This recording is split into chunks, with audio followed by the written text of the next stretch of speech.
Guys एक दिन कितने घंटों का होता है? अगर आपसे कोई ये सवाल करे तो आपको लगेगा कि ये क्या बच्चों वाला सवाल है यार। लेकिन अगर आपको ये भी बताया जाए कि ये सवाल भारत के चंद्रयान 3 मिशन से जुड़ा हुआ है और धरती चांद के एक दिन में आकाश पाताल का फर्क है, सिर्फ इन्हीं दोनों का नहीं बल्कि जितने ग्रह हैं उन सब के एक दिन का जो समय है वो अलग अलग होता है। और यही वजह है कि धरती की तुलना में चांद पर चंद्रयान काफ़ी ज़्यादा समय बिताने वाला है। बट धरती की तुलना में कितना ज़्यादा समय, कितने ज़्यादा दिन, अगर ये क्यूरियोसिटी आपके मन में है कि बाकी ग्रहों पर जो दिन है वो कितने घंटों का होता है, चांद और धरती के बीच में कितने का डिफरेंस है, तो इस स्टोरी में आपकी ये जिज्ञासा शांत करते हैं। लेकिन सबसे पहले ऐसी ही स्टोरीज़ के लिए आप अनकट को फेसबुक, यूट्यूब और इंस्टाग्राम पे फॉलो और सब्सक्राइब ज़रूर कर लीजिएगा। तो सबसे पहले फेयर आइडिया के लिए इस पर बात करते हैं कि धरती की तुलना में बाकी के जो ग्रह हैं उन पर एक दिन कितने दिनों या कितने घंटों का होता है। फिर बात करेंगे चांद की। इस लिस्ट में टॉप पर है वीनस। धरती की तुलना में वीनस यानी शुक्र पर एक दिन 243 दिनों का होता है।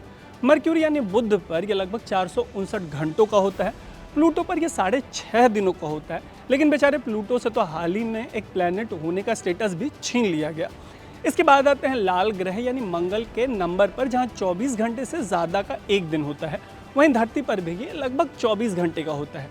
नेपच्यून पर यह लगभग 16 घंटे, यूरेनस पर 17 घंटे और सैटर्न पर 10 घंटे, जुपिटर पर भी करीब 10 घंटे के करीब का एक दिन जो है वो होता है।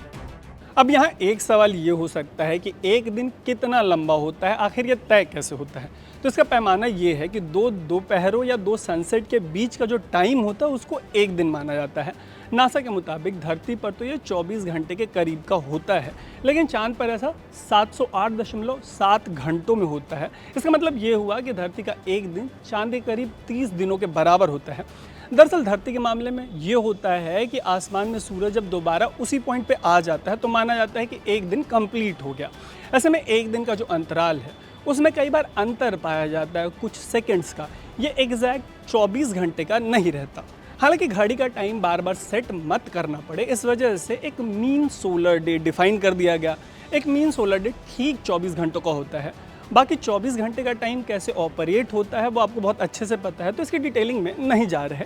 अब बात करते हैं चंद्रयान 3 चांद पर कितना समय बिताने वाला है। इसका जवाब दिया है इसरो ने। इसरो का कहना है कि चंद्रयान 3 लैंडर रोवर को इस हिसाब से डिज़ाइन किया गया है कि ये चांद पर एक सिंगल ल्यूनर डेलाइट पीरियड तक काम कर सके। मतलब धरती के लिहाज से ये समय करीब 14 दिनों का होगा। Union minister of state independent charge for science and technology हैं जितेंद्र सिंह।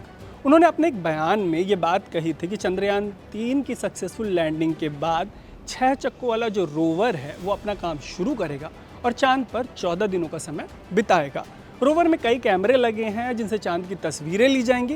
हालांकि एक तरफ तो इस तरीके के स्पेस मिशन को लेकर काफ़ी एक्साइटमेंट रहती है, वहीं दूसरी तरफ ऐसे भी सवाल उठाए जाते हैं कि इनसे हासिल क्या होगा। इसके जवाब में अगर इंडिया की अचीवमेंट की बात करें तो चांद पर पानी का पता लगाने का काम इंडिया के चंद्रयान 1 मिशन ने सक्सेसफुली किया है।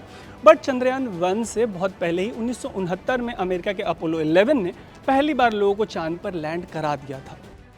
लेकिन अब जब 2023 में भारत से लेकर रशिया तक चांद की रेस में लगे हुए हैं, तो आपके मन में कभी ये सवाल आया क्या कि करीब 54 सालों में चांद पर इंसान को ऐसा क्या मिल गया कि पूरी दुनिया अभी भी इसके पीछे पड़ी है?